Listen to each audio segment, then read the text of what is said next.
Hi guys, today we'll talk about how to fix or how to solve your Mobizen app. To know how to fix or how to solve your Mobizen app, you should just go to settings. Here we click apps, default apps, app settings.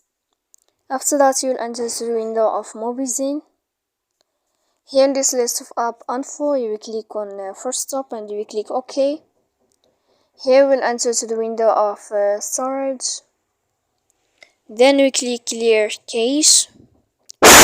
Then you will enter to the window of airplane mode. You can turn on and you can wait a moment to turn off your airplane mode again to fix such problem you have.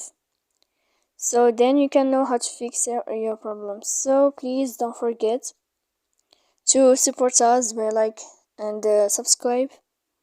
See you next time in another video, and thank you for your attention and your watching.